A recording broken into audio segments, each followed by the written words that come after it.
디모데서로 들어가겠습니다. 디모데전서 1장 1절부터 몇 절 내려가겠습니다. 디모데전서 찾으세요. 자, 다 같이 큰 소리로 읽겠습니다. 시작. 우리 구주 하나님과 우리 소망이신 그리스도 예수의 명령을 따라 그리스도 예수의 사도된 바울은 믿음 안에서 참 아들된 디모데에게 편지하노니 하나님 아버지와 그리스도 예수 우리 주께로부터 은혜와 긍휼과 평강이 네게 있을지어다. 내가 마게도냐로 갈 때에 너를 권하여 에베소에 머물라 한 것은 어떤 사람들을 명하여 다른 교훈을 가르치지 말며 신화와 끝없는 족보에 참지 말게 하려 합니다. 이런 것들은 믿음 안에 있는 하나님의 경륜을 이름보다 도리어 변론을 내는 것이라. 경계의 목적은 청결한 마음과 선한 양심과 거짓이 없는 믿음으로 많은 사랑이오늘 사람들이 이에서 벗어나 헛된 말에 빠져 율법의 선생이 되려 하나 자기의 말하는 것이나 자기의 말을 확정하는 것도 깨닫지 못하는도다. 여기까지 읽겠습니다. 하나님의 경륜을 하였을 때 그 경륜이 뭔가요? 이런 것은 믿음 안에 있는 하나님의 경륜을 이름보다 도리어 변론을 내리는 것이라 하실 때 하나님의 경륜이란 무엇일까요? 하나님의 아들이 되는 게 더 쉬운 말로 얘기하면 집사직분이 뭔가요? 집사. 하나님의 경륜이라 이렇게 번역하니까 무지 어렵고 거창한 말로 이해되는데 원문에 보면 오이코노미아. 오이코스가 뭐냐면 집이에요. 오이코노미, 집을 잘 관리하는 거예요. 그러면 집사 직분은 뭔가요? 먹을 양식을 잘 분배하는 거. 먹을 양식을 잘 분배한다. 그게 집사 직분입니까? 집을 잘 관리하는 거. 두 번째 한 얘기가 더 맞아요. 자기 집을 잘 관리해요. 그러면 이 집사 직분은 성경상으로 언제부터 생겼습니까? 사도 때부터. 사도 때부터 그 전에 생겼다면, 아브라함 전에 있었다면, 아담을 에덴 동산에 두시면서 관리를 하라고. 다스리고 지키라. 네. 그게 뭐예요? 다스리고 지키고 가꾸라 하잖아요. 그게 뭐예요? 그게 집사 직분이잖아요. 그러니까 에덴 동산이 아담의 집인 동시에 밭이잖아요. 그런데 하나님이 우리를, 이 사람을 하나님의 형상대로 창조하셨다고 했는데, 그때 그 하나님의 형상대로 창조했다는 그 일이 뭐죠? 하나님의 형상으로 사람을 창조했다는 그 뜻이 뭐예요? 하나님의 아들이 되는 게. 나의 집을 잘 관리하라는 거예요.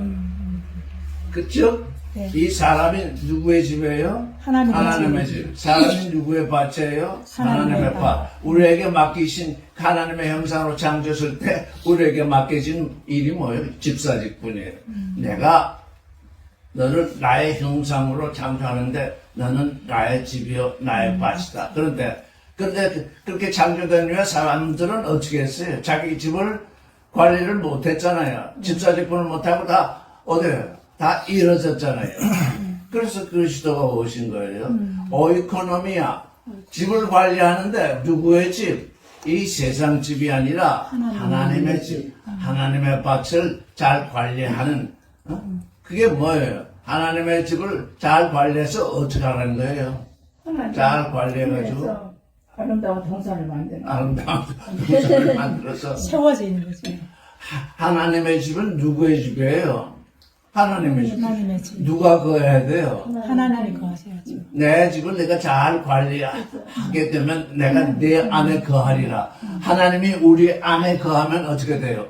우리가 하나님께 새롭게 나아져서 하나님의 말씀으로 나아져서 하나님의 아들이 되잖아요. 그러니까 우리에게 맡겨진 이 형상, 하나님의 형상, 이건 곧 뭐예요? 하나님의 아들이 되라고 하는 알파잖아요. 이 오이코노미아, 요즘 경륜 이렇게 하려니까, 이게 경륜이라는 게 무엇일까? 그런데 이 성경에서는 리터럴 스탠다드 버전에서는 스튜어드십이라고 그랬더라고요. 그래서 스튜어드십 옛날부터 들어왔잖아요. 그 집사직분이라고. 그러니까 하나님이 우리에게 맡기신 집사직분과 요즘 종교인들이 맡고 있는 집사직분이 같은가요? 틀린가요? 전혀 아니죠. 나는 내 형상, 하나님께 받은 그 형상, 그걸 잘 관리를 해야 하나님이 내 안에 임해 오셔서 하나님의 아들로 낳으시는 새 창조가 이루어질 수 있어요. 그러니까 여기 뭐라고 그랬어요? 신화와 끝없는 족보에 장념치 말게 함이라. 이런 것은 믿음 안에 있는 하나님의 집사직분을 이름보다 변론을 한다. 맨날 이 사람이 이렇게 하면 또 저 사람은 저렇게 하면 그냥 다툼만 일어나니까 뭐 이 집사직분이 이루어지겠어요? 에덴의 동산에서 저 뱀이 딱 들어가지고 그것도 뭐 변론을 여러 번 변론하는 것이라 딱 한 번 있었잖아요. 이야, 그것도 질문한 게 아니에요, 뱀이. 이야, 참으로 하나님이 먹지 말라 하나님이 하시나. 너희를 이 식구를 먹지 말게 하셨구나. 그 사실 질문도 안 해요. 감탄하듯이, 너는 이 실과를 먹지 말게 하셨구나. 하나님이 그러니까 여자가 깜짝 놀라가지고 헛된 답변을 하잖아요. 우리가 동산의 모든 실과는 넣을 수 있으나 동산 중앙에 있는 나무는 먹지도 말고 또 하나 붙이지 만지지도 말고. 그 만지지도 말라고 하는 게 뭐야? 그 집사직분을 완전히 팽개치는 말이거든. 집사직분을 잘 하려고 하면 어때요, 사람들이? 세상 이 교회 얘기를 합시다. 집사직분을 잘 하려면 이것도 하지 말라, 저것도 하지 말라, 하지 말라는 게 많잖아요. 그런데 하나님은 단지 뭐라고 그랬어요? 그 선악을 알게 하는 나무 실과를 먹지 말라고 그랬지, 만지지도 말라고 그러지 않았거든요. 제가 여러 번 얘기했죠? 성경에는 없어요. 그러나 우리가 추측할 수 있어요. 만지지도 말라고 그랬다고? 뱀이 들었잖아요.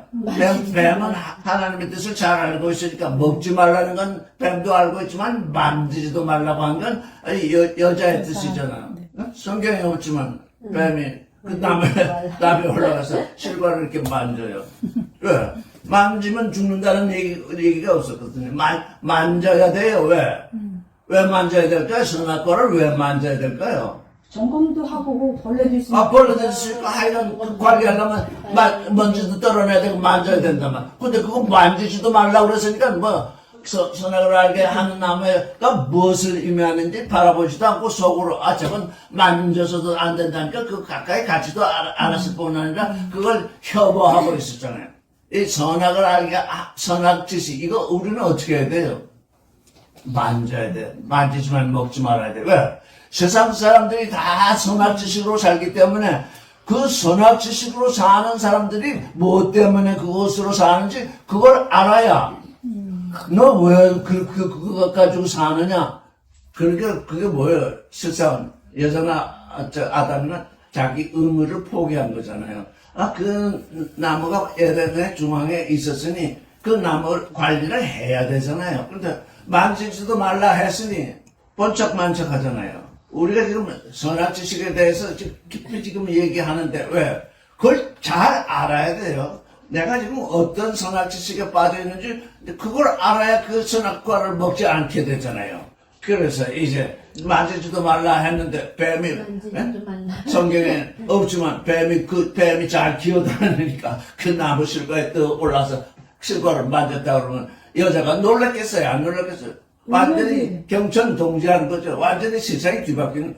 아니 하나님은 만지면 죽는다고 그러는데 만지지도 말라고 그러는데 저 뱀은 나무에 올라가서 만지고 있는데 멀쩡하게 살아있네. 그러면 어떻게 돼? 그 믿음이라는 것이 어떻게 돼? 확 뒤집히잖아요. 그러니까 내가 가진 그 믿음이 그게 선악 지식인 걸 알아야 된다고요. 여러분. 내가 가진 믿음이 선악 지식에 속해 있으면, 어느 순간 내게 이익이 오잖아요. 먹으면 눈이 떠지고 하나님처럼 된다니까. 완전히 생각이 뒤바뀌잖아요. 아니, 나는 죽는 줄 알았더니, 먹으면 눈이 떠져가지고 하나님처럼 된대. 그러면 먹겠어요? 안 먹겠어요? 먹잖아요. 왜? 그 믿음이라는 게 헛것이 돼가지고 완전히 뒤바뀌잖아요. 여러분의 믿음이 선악 지식에 근거하고 있으면 다시 뭐라면 죽었다가 부활해서 천국 간다. 그게 선악 지식이에요. 왜? 우리가 부활 그걸 통해서 우리가 하나님의 아들이 되지 않고 있는데, 우리가 죽으면, 육신이 죽으면, 이 마지막 심판 때 우리가 살아나가지고, 천국에 간다. 그런 거, 그게 선악지식이에요. 내 존재가 부활을 맞이할 존재가 되었느냐, 안 되었느냐, 부활의 존재가 되었느냐, 그게 중요한 건데, 그게 생명나무잖아요. 그러니까, 생명나무와 선악지식 나무가 중앙에 같이 있어가지고, 두 나무, 여자도 남자도 그 두 나무를 하나로 취급한 거예요. 동산 중앙에 있는 나무. 그러니까 우리 중앙에 무엇이 있어요? 우리 겉사람의 중앙에는 선악을 아는 나무가 있고, 우리 속사람의 중앙에는 생명나무가 있는데, 그 둘 다 같이 중앙에 있잖아요.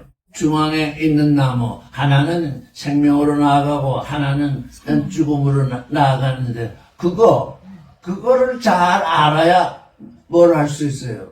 집사직분을 잘 할 수 있어요. 하나님의 집을 잘 관리할 수 있다고요. 내가 내 안에 두 나무가 있다는 거, 근데, 왜 에덴 동산에 그 두 나무를 두셨을까요? 생명나무하고 선악을 알게 하는 나무. 그 선악을 알게 하는 나무를 중앙에 두지 않았더라면 좋았을 것. 모든 사람들이 그렇게 생각하잖아요. 어떻게 또 그거 선악을 알게 하는 나무를 중앙에 또 놓고는 그걸 또 먹는데 말리지도 않고 그냥 뒀으니 그 하나님이 사랑의 하나님인가 뭔가 이렇게 말하는데 그런 말에 대해서는 어떻게 답변하실 거예요? 선택의 자유를 주신 거죠. 선택의 자유? 네. 선택의 자유를 안 주면 어떻게 돼요? 그걸 안 먹었겠죠. 안 줬으면. 선택의 자유가 없으면 로봇이에요. 네, 여보. 노예든가. 네. 하나님의 아들은 하나님처럼 자유를 가진 존재로서 하나님이 궁극적으로 원하는 것은 하나님처럼 되는 거거든요. 네. 그보다도 먼저 뭘 생각해야 되냐면 에덴의 동산에 있는 동산에 들어왔던 하담 아파르와 창세기 1장에서 창조된 하담은 다른 사람이라는 거. 창세기 1장에서 창조된 하담은 인류의 조상이라면 이 하담 아파르는 그 조상이 낳은 자손 중에 한 사람이라는 거. 자, 그래서 에덴의 동산에 들어오게 됐으니까 오랜 세월이 흘렀잖아요. 오랜 세월이 흘렀는데 사람이 처음 태어나서 어린 나이로 태어나서 있으면 죽음이라는 걸 알겠어요? 모르겠어요? 모르죠. 잘 모르거든요. 그래서 자라다가 이제 보면 사람들이 점점 커져가다 보면 갑자기 사람이 없어져요. 왜 안 보이지? 죽었대. 죽는 수도 있구나. 그래서 그 에덴의 동산에 들어온 그 아담이 처음으로 인생의 죽음에 대해서 깊이 생각을 했던 사람이에요. 사람이 죽는구나. 그래서 그 아담의 이름이 하담 아파르. 나는 죽으면 먼지가 되는구나. 참 그 이름이 묘하기 짝이 없는 것이 그 사람의 이름이 하담 아파르예요. 그 사람 먼지예요. 먼지인 그 사람. 나는 죽으면 무덤에 묻히니까 먼지로 돌아가는구나. 그거를 알았던 사람이에요. 그래서 그거를 알았으니까 인생들이 그걸 알게 되면 어떻게 돼요? 그럼 나는 먼지로 돌아가야지 하고서 자살을 하는 거야. 아니면 뭘 어떻게 해요? 나는 그래도 조금이라도 더 오래 살아야지. 그러면서 오래 살려고 그렇게 노력을 하잖아요. 그러다가 이제 진수왕처럼 무슨 약을 구해요? 불로 장생약을 구하고 그러잖아요. 그러니까 그 아담이 그러면 내가 죽으면 내가 하담 아파르 죽으면 먼저로 돌아가는데 정말 나는 영생할 수 없는 영원히 살 수는 없는가? 그렇게 지금 우리의 눈으로 바라보면 대단한 존재죠. 그걸 고민한 거예요. 나는 영원히 살 수는 없나? 왜?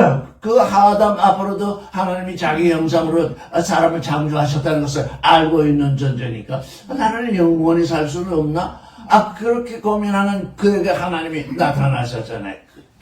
내가 영원히 살 수 있는 방법이 있다. 그래서 그를 믿어서 사로를 믿고 에덴의 동산도 딱 둘한테 딱 한 가지 계명을 주셨잖아요.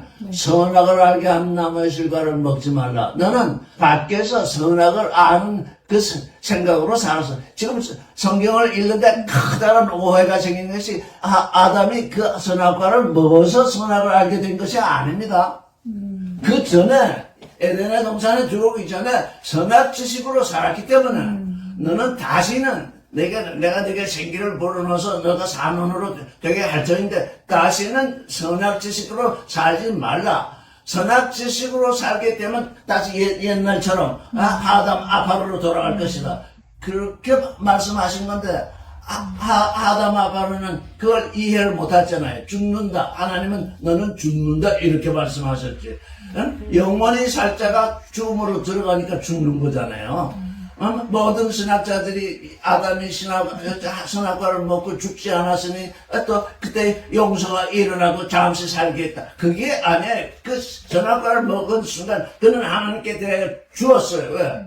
하나님과 단절됐잖아요. 믿음이 없어졌잖아요. 그 나무의 실과를 먹으면 죽는다는 믿음이 있었는데 그 나무의 실과를 먹어도 하나님처럼 된다고 하는 믿음이 바뀌어버리니까 하나님을 믿는 믿음이 완전히 사라졌잖아요. 그때 어떻게 됐어요? 믿음이 사라졌으니 하나님과 단절된 거예요.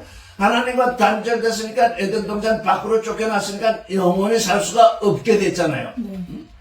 우리 인생은 태어나자마자 어머니의 욕심, 어머니가 가진 욕심, 아버지가 가진 선악지, 그거로 기름을 받아요. 그렇지 않은 자 아무도 없어요.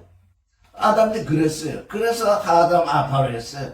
그 존재가 이제 산혼의 실전이 돼서 에덴 동산으로 돌아왔는데 하나님이 그렇게 얘기했으면 죽는다고 하는 그 죽음이 무엇인지 하나님이 실제적으로 그 나무의 실과를 먹지 말라고 한 그 의미가 무엇인지 그걸 묵상을 했어야 되잖아요. 묵상을 못했으면 하나님께 물어야 되잖아요. 하나님 이게 이 나무의 실과를 먹으면 죽는다는데 당신 말씀하신 그 죽음이 죽는다는 것이 무엇을 말합니까? 그렇게 하나님께 물었으면 하나님이 답변해 주셨을 거예요. 우리가 지금 하나님의 말씀을 읽는데 묻지 않잖아요. 이게 경륜이 뭐죠? 하나님의 경륜이 뭐죠? 이렇게 질문을 하지 않잖아요. 그러니까 경륜은 그거 뭐 대단한 거지 뭐. 근데 자세히 들여다보면 내가 하나님의 집, 하나님의 밭인데 내가 하나님이 와서 내 안에 거하시고 하나님이 내게 씨를 뿌려주도록 내 자신을 관리하는 그거. 그게 경륜이 그거잖아요. 그게 집사직보이잖아요. 여러분 지금 집사직보를 잘 이해하고 있습니까? 종교인의 집사가 아니라 하나님이 내게 맡겨주신 그 형상으로 내게 내가 지금 하나님의 집에 하나님의 밭이니 하나님이 기뻐하셔서 내게 들어오셔서 거할 수 있도록 내가 나를 어떻게 해요? 관리를 하는데 하루만 하고 그만둘까요? 그러면 1시간만 하고 그만둘 매일같이 하잖아요. 왜? 그분이 나의 아버지이시니까. 그래서 아버지란 말은 그렇게 들었는데 이제 그래서 아버지를 잃어버린 존재가 됐잖아요. 그래서 주님은 우리를 잃어진 자라고 그러잖아요. 아버지를 잃었어요. 그래서 주님이 오셔서 지금 아버지를 다시 찾아주시고 하나님처럼 우리를 되게 새 창조를 행하시잖아요. 이게 지금 우리가 당면한 문제이거든요. 바울은 디모데를 뭘로 불렀어요? 아들이라 불렀잖아요. 아들이라 그러는데 실제 휘어스라고 부르는 게 아니라 테크논이라고 불렀어요. 테크논은 child예요, child. 아들이 있고 아이가 있죠. 어린 아이. 어린 아이를 지칭해서 테크논이라고 그러는데 성경이 지금 두 가지로 지금 갈라졌어요.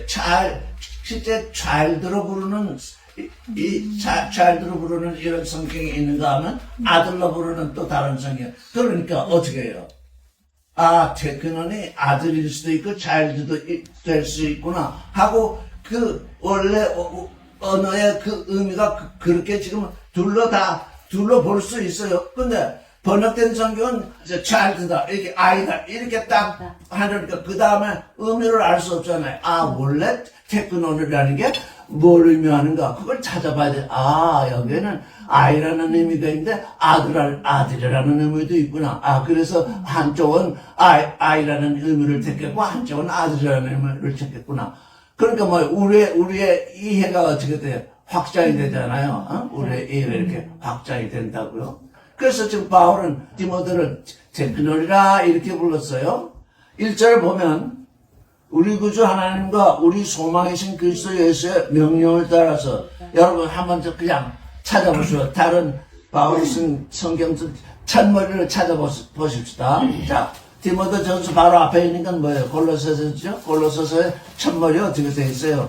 하나님의 뜻으로 하나님의 뜻으로 말미암아 되었다고 그랬어요. 빌립보서에서는 예수 그리스도의 종 이렇게 했어요. 그러니까 근데 왜 디모데에게는 특별히 예수의 명령을 따라서 이렇게 했을까? 그런 생각을 저도 한 번도 해보지 못했어요. 근데 디모데를 읽으면서 이거 한번 좀 생각을 해봐야 되겠다. 왜 다른 편지 서두에는 이런 명령을 따라서 되었다는 말씀을 한 번도 한 적이 없는데 디모데에게는 왜 예수의 명령을 따라서 그리스도의 사도가 되었다고 하는가? 예수의 말씀이 육신이 되신 것은 하나님의 뭐 때문인가요? 명령. 하나님의 명령 때문에. 너는 이 땅에 내려가서 재창조의 근원이 되거라. 그런데 말씀이 육신이 되지 않으면 안 된다. 그 명령을 따라서 이 땅에 내려온 거예요. 마찬가지로 이제 바울은 누구의 아버지예요? 지금 디모데의 아버지잖아요. 디모데로 하여금 뭘 어쩌라고요? 내가 얘기하는 것을 너는 명령으로 받으라. 이 디모데 전서가 새롭게 이해되죠? 바울이 지금 하나님 아버지 그리스도의 명령을 따라 내가 사도가 되었으니 너는 내 명령을 따라서 이제 그가 사도이시니까 그 명령을 따라서 내가 너를 낳았으니 이제 그리스도 예수의 사도가 되었다. 그걸 그렇게 직접적으로 말씀을 하지 않고 디모데로 하여금 이 편지를 읽으면서 어떻게 하라는 거예요? 깨달으라는 얘기죠. 여러분에게 어떤 편지가 오면 문면만 보면 안 돼요. 그 편지를 보낸, 그 글을 보낸 사람이 사실 거의 대부분 속뜻을 숨기고 채 보내거든요. 여러분, 누구한테 편지 써보셨어요? 뭐 해보죠? 자기 속뜻을 그냥 비칠 수가 없어서 왜? 이 글을 이렇게 쓰면 그 속마음으로 내 마음을 알아서, 이렇게까지, 이런 대로 나아가겠지. 다 그렇게 글을 쓰는 거 아니에요? 그렇지 않고, 그냥 이렇게 편지에다가 이렇게 해라, 이렇게 하면 뭐요? 그 읽는 사람으로 하여금 편지 보낸 사람의 뜻을 알아내는 노력을 없게 하잖아요. 그러니까 편지가 재미가 없어지잖아요. 그래서 지배를 절한다. 그 문면 뒤에 숨겨있는 그 뜻, 그것을 지금 디모데가 알아내야 되는 것입니다. 지금 여기 이미 예수의 명령을 따라서 내가 사도가 되었으니 너는 내 명령을 따라서 지금 하나님의 말씀을 전하게 된다. 그런 뉘앙스가 지금 여기 풍겨 있잖아요. 자, 믿음 안에서 참은 테크는 아들된 디모데에게 편지하느니 그러니까 하나님 아버지와 그리스도 예수를 은혜와 긍휼과 평강이 내게 있을지어다. 다른 모든 서신서에서는 은혜와 또 은혜와 뭐가 있으라고 그랬어요? 평화. 그런데 디모데에게는 긍휼을 거기다 하나 더 넣었어요. 왜 그런가요? 아들이니까. 아들이니까 이게 우리가 하나님이 우리를 아들로 삼잖아요. 그렇기 때문에 지금 하나님의 긍휼이 드러나는 거예요. 우리를 아들로 여기지 않으면 하나님의 긍휼은 우리에게 오지 않아요. 바울은 지금 디모데를 아들로 삼고 있으니까, 아들로 낳았으니까, 어리잖아요. 테크논이라고 하면 아이라는 거는, 아이라고 불렀으니 어리다는 뜻이잖아요. 어린 자에게 가장 필요한 게 뭐예요? 긍휼이잖아요. 은혜 너무 거창하잖아요. 평화 너무 거창하잖아요. 긍휼, 부모의 긍휼, 부모가 지금 어린아이를 보살피는 그 일, 그래서 그걸 긍휼을 그 가운데다가 이렇게 넣었어요. 그러니까 바울은 디모데를 어떻게 한다는 거예요? 끔찍이도 지금 믿음 안에서 지금 끔찍이도 보살피고 있는 거죠. 그런데 3절을 같이 읽겠습니다. 시작. 내가 마게도냐 갈 때 너를 보내어 에베소에 머물러 앉은 것은 어떤 사람을 명하여 다른 교훈을 가르치지 말게 하려 함이라. 아니 그렇게 끔찍히 보살피는 그 아들 디모데를 마게도냐 바울이 마게도냐 갈 때 에베소에 또 남겨주고 가요. 거기에 머물라고. 왜 그랬을까요? 여러분이 이제 제가 떠나면 어떻게 해요? 떠나기 전에도 여러분이 두 발로 서야 될 것인데 바울이 이 디모데에게 편지할 때는 나이가 찼고 이제 이 디모데가 나중에 바울을 이 편지를 받고 나서 바울을 만났다는 얘기가 뭐 없어요. 즉 내가 에베소에 머물게 해서 너로 하여금 두 발로 서서 내게 배운 대로 에베에게 배운 대로 다른 사람들을 같이 가르칠 수 있도록 두 발로 서라. 그런데 일이 있어야잖아요. 그냥 너 두 발로 서 그러면 두 발로 서 있으니까 이래서는 게 아니죠. 그 뭐예요? 내가 디모데가 할 일이 있어야잖아요. 그래서 할 일을 줬어요. 머물러 했는데 다른 교훈을 가르치지 말며 그랬어요. 다른 교훈. 그러니까 무슨 교훈을 가르치라는 거예요. 다른 교훈이 있으면 또 바울이 말하는 교훈이 있잖아요. 그 진리의 교훈, 하나님의 교훈. 그거를 떠난 사람들이 그때 이미 많았어요. 아니, 유한겔리온이 전파되기, 그때 바울이 전파할, 그때가 바로 유한겔리온이 시작되는 때인데 벌써 그때에 다른 교훈을 전파하는 사람들이 있었던 거예요. 이게 사람이 뭐예요? 왜 그럴까요? 복음이 전파되기 시작했는데 또 다른 교훈이 나와요. 왜 그럴까요? 에덴 동산을 바라봐야 돼요. 그래서, 하나님이 선악과를 먹지 말라. 그런데 금방 뱀이 들어가서 먹으면 눈이 밝아진다. 항상 말씀 뒤에는, 진리 뒤에는 선악 지식이 따라다닌다고. 이 귀 때문에. 들을 귀로 듣는 사람이 아니면 전부 선악 지식으로 듣거든요. 아니, 바울은 이렇게 얘기하는데, 그 말씀을 들으니까 이렇게 얘기해도 되네. 이렇게 얘기하면 사람들이 듣기 아주 즐겁겠네. 복 받으세요. 그러면 복자만 나와도 아멘 하잖아요. 사람들이, 그죠? 설교하는 거 보면 할 말이 없어요. 뭘 얘기하는지. 근데 복 받으세요. 그럼 갑자기 그냥 눈빛이 반짝반짝 하면서 아멘 하고 그 난리잖아요. 왜? 할 말이 없어서 복 받으라는 거예요. 그래서 다른 교훈이 벌써 나오는 거예요. 이 호흡의 시작돼요. 다른 교훈을 가르치지 말며 그 다른 교훈 가운데는 뭐가 있어요? 4절 다시 읽어보세요. 신하와 끝없는 족보에 참여하지 말게 하렵니다. 이런 것은 믿음 안에 있는 하나님의 경륜을 이룬 것보다 더 변론을 내는 것이다. 신하. 그 유대 사람들은 아담으로부터 내려오는 그 족보를 가지고 있으니까 그냥 끝없는 족보, 우리 앞에 주장한 누구가 몇 대로 올라가면 그게 또 다윗이 되고 또 몇 대로 올라가면 또 누가 되고 그 족보 하나 가지고 그냥 목에 힘을 주고 프라이드를 느끼는 거예요. 또 신화. 하나님의 말씀이 신화로 변질되는 거 제가 한번 얘기한 적이 있죠. 하나님의 말씀이 신화로 된 이 얘기가 뭐냐. 이 성경도 신화로 번역을 했더라고요. 아담의 갈빗대에서 아담에서 갈빗대를 뽑아서 여자를 향하여 세우셨어요. 그건 예수 그리스도의 십자가를 징조하고 있어요. 근데 예수 그리스도가 오시지 않았으면 창세기는 전부 신화로 남을 뻔했어요. 창세기 사실 신화로 남아 있었거든요.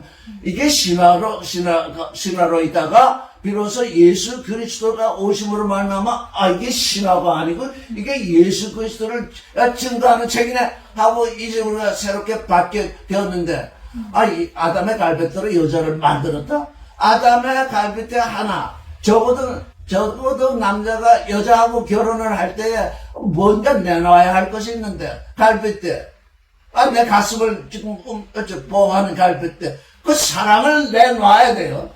사랑을 내놓지 않고서 결혼하면 그 결혼은 그냥 남자가 만나서 그냥 사는 거지. 그건 참된 결혼이라고 할 수가 없어요. 왜? 예수 그리스도께서 우리에게 지금 신랑으로 와 계시기 때문에 나는 그 말을 분명히 할 수 있어요. 우리가 남자가 여자를 향해서 사랑을 내놓지 않으면 하고서 돈 때문에 명예 때문에 재산 때문에 막 결혼을 했다 하면 그건 참 결혼이 아니거든요. 그냥 합해서 사는 거지. 십자가의 그림자를 세워놓고 여자를 아담에게로 데려오잖아요. 근데 그걸 여자로 만들었다 그러니까 그게 신하잖아요. 더 이상하게 사람들은 갈빗대로 여자를 만들었다는 건 종처럼 변경시키지 않으려고 그래요. 왜? 그렇게 들어왔으니까. 그게 들을 귀로 들어야 돼요.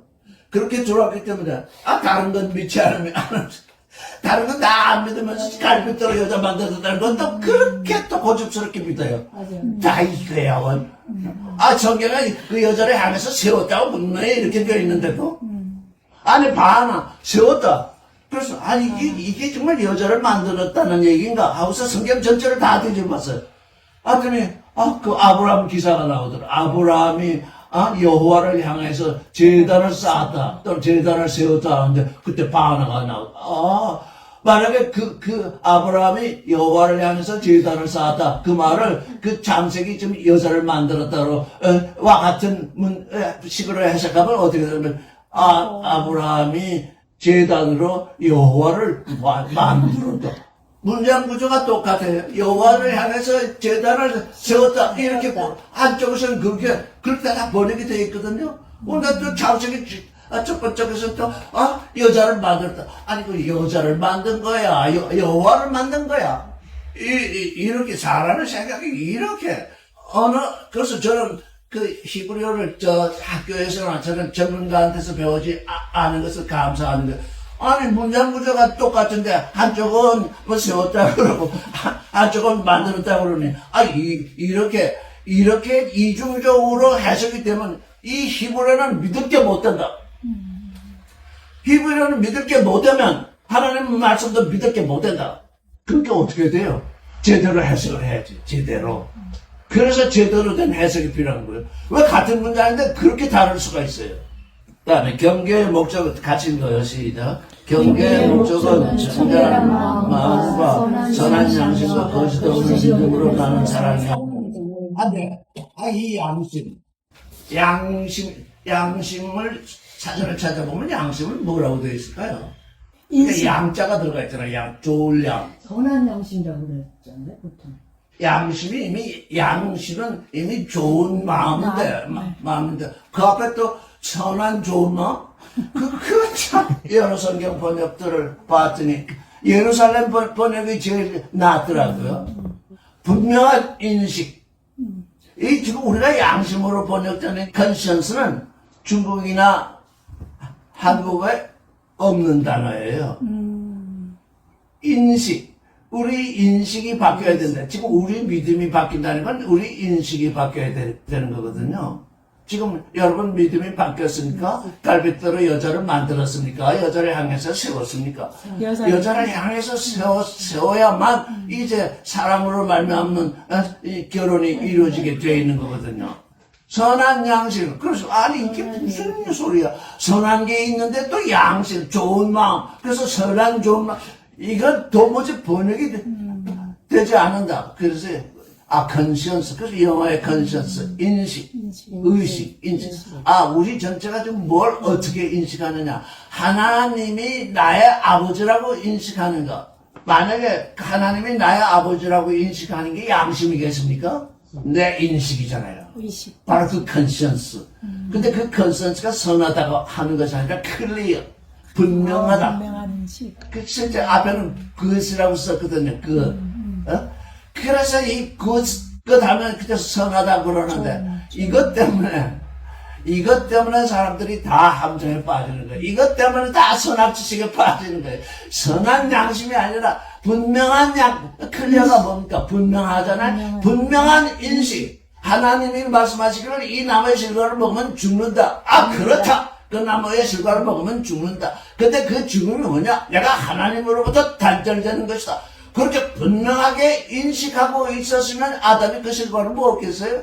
하와가 그 실과를 먹었겠냐고? 안 먹었죠. 근데 그 분명한 인식이 없이 먹지도 말고 만지지 말라, 죽을까 하노라, 이렇게 아주 애매모호한 인식 가운데 있으니까 그 믿음이 확 다 뒤집히는 거예요. 여러분, 이 인식이 분명해지는 것이 믿음이 분명해지는 길입니다.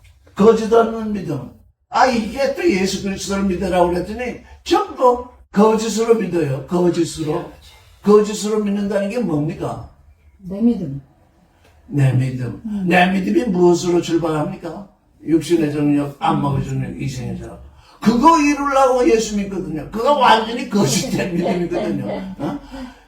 계시된 믿음, 하나님의 아들이 되는 그 믿음, 그게 거짓 없는 믿음인데, 그 믿음은 없고, 예수 믿으면 장사 잘 된다고 그런다. 예수 믿으면 뭐 출세한다고 그런다.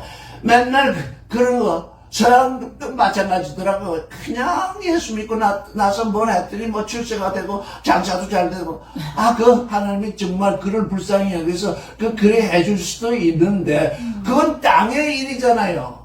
땅의 일을 극복해야 되잖아요. 땅의 일을 극복하는 것이 고난이잖아요. 땅에 속한 나를 이기는 것이 고난인데, 그 땅에 속한 나를 이기도록 하시는 것이 아니라, 너는 땅에 속해서 잘 살고 있다가, 죽었다가 부활해서 천국에 오느라. 하나님이 그렇게 하시겠냐고요. 거짓 없는 믿음. 계시된 그것을 믿는 믿음. 그래서, 사랑이 어디서 나요? 여러분, 사랑이 어디서 난다고요? 첫째, 청결한 마음. 사랑이 어디서 나요? 청결한 마음. 여러분, 그래서 마리아가 예수를 낳게 된 것도 그 마리아가 청결한 마음. 천사가 떠나기 전까지는 마리아 마음도 청결하지 못했어요. 내가 남자를 알지 못하니 어떻게 이런 일이 있겠습니까? 아주 그냥 마리아도 그렇게 얘기를 했거든. 근데 하나님의 말씀은 능치 못함이 없다. 그러니까 마지막에 좋습니다. 제가 그것을 믿습니다. 그래서 하나님의 말씀대로 되어지이다. 주님의 여정연이 하나님의 말씀대로 되어지이다. 그때 그의 마음이 청결케 된 거예요. 그 전까지는 말의 마음도 청결한 것이 아니에요. 왜? 남녀가 만나야 아기를 낳는 것인데 어떻게 낳습니까? 이게 세창조라고요. 남녀가 만나야만 아기를 낳는데, 남자 없이 하나님의 말씀으로 말미암아 아기를 낳을 수 있다고 하는 그 청결한 믿음. 그 믿음, 그게 사랑을 받는 믿음이거든요. 그래서, 사랑을 받는 마음에 청결한 마음. 그래서 우리가 하나님의 아들을 우리 마음속에 낳는 건 뭐예요? 청결한 마음이에요. 이게 새 창조에 속한 거예요. 이 세상에는 없는 일이에요. 하나님이 우주를 창조하시고 사람을 창조하신데 새로 생긴 일, 딱 유일하게 한 번 있는 일이에요. 우리 자신에게 있어서.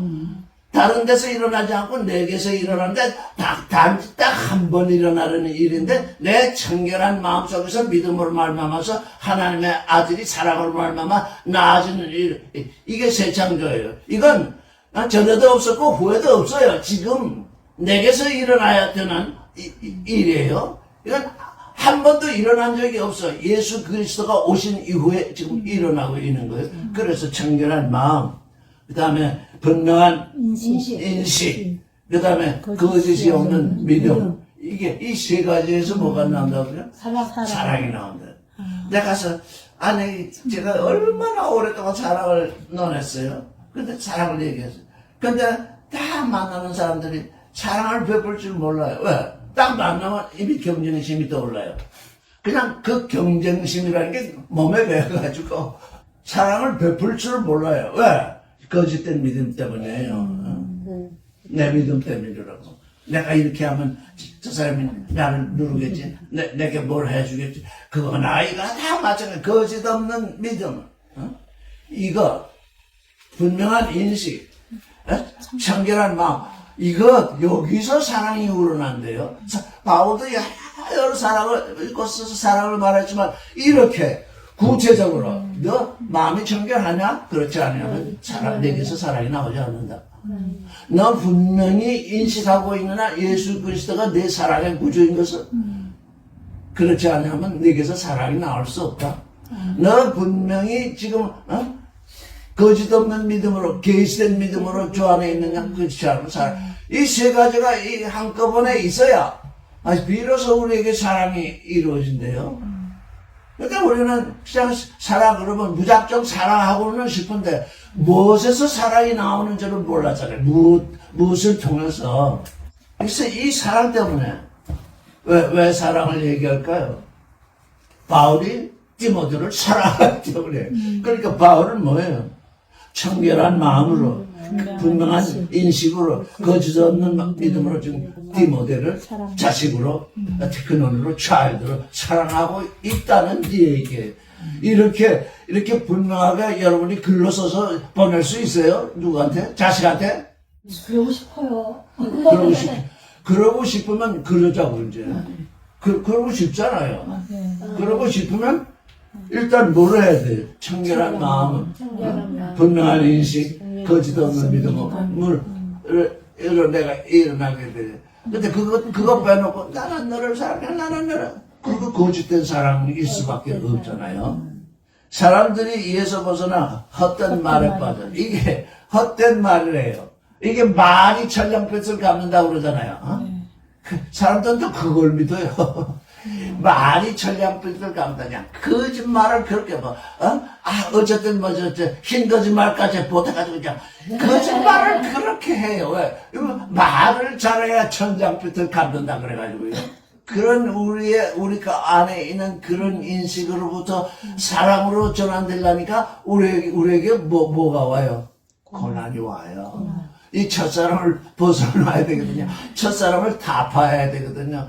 첫사람을 이겨야 되거든요. 첫사람은 다 우의 것에 딱 걸려 있어가지고, 뭐요? 청결한 마음이 아니라 더러운 마음. 분명한 인식이 아니라 그냥 위험한 인식, 거짓된 믿음. 이런 것 가지고 뭐 하는데 뭘로요? 말로 다 갚아요. 그게 있는 것처럼 말로 다 갚는다고. 말로 갚다 못하면 싸워요. 그래서 내가 지금 너에게 이렇게 편지하는 것은 이 일을 위한 것이다. 7절. 율법의 선생이 되려 하나 자기에서 말하는 것이나 자기에서 확전하는 것도 깨닫지 못하는 아니 어느 날 목사나 무슨 전도사나 뭐 하는 사람들 제일 잘하는 얘기가 뭐예요? 주님이 말씀하시기를 내가 예언자나 율법을 폐하러 온 것이 아니라 완성하러 왔노라. 그렇게 말씀하지 않았느냐? 그러니까 어떻게 해야 된다고? 율법을 지켜야 된다. 그렇게 얘기하잖아요.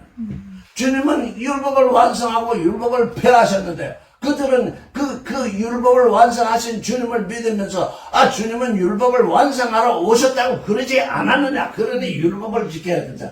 이렇게 주님의 일을 뒤집어서 땅의 일로 전환시키는 게 뭐 이거 거짓말쟁이들이잖아요.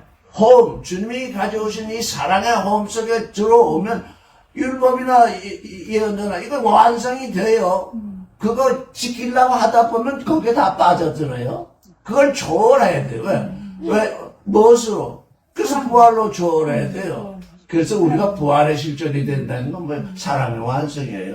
사랑이 예수 그리스도께서 십자가에서 사랑을 완성하셨는데 왜 그러냐? 그 십자가가 아니었으면 예수 그리스도도 자기의 사랑을 완성하실 수가 없다고요. 제자들을 사랑하긴 했지만 제자뿐 아니라 모든 죄인들을 사랑하시는 그 사랑을 완성하시기 위해서는 그가 자기 목숨을 내어놓아야 돼.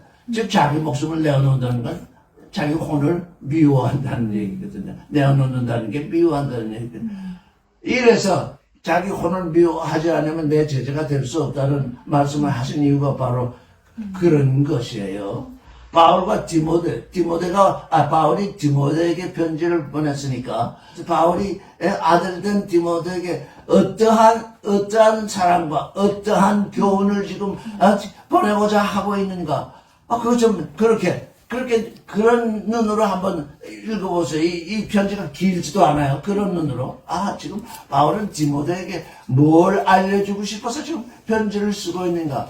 두 발로 서라는 건 분명한데, 어떻게 두 발로 서야 되는 것인가? 왜? 바울이 떠나면, 디모데는 혼자잖아요. 아들이지만 이미 떠난 분이고, 그 아들로서, 바울을 아비와 같은 믿음의 장소로서 서려면, 이제 이 편지 속에 무엇인가 깊이 숨겨있는 그 사랑의 실존을 지금 보여줘야 할 것이 아니에요. 그래서 지금 바울은 이 편지를 디모데에게 쓰고 있는 것입니다. 네, 오늘 여기까지 하겠습니다.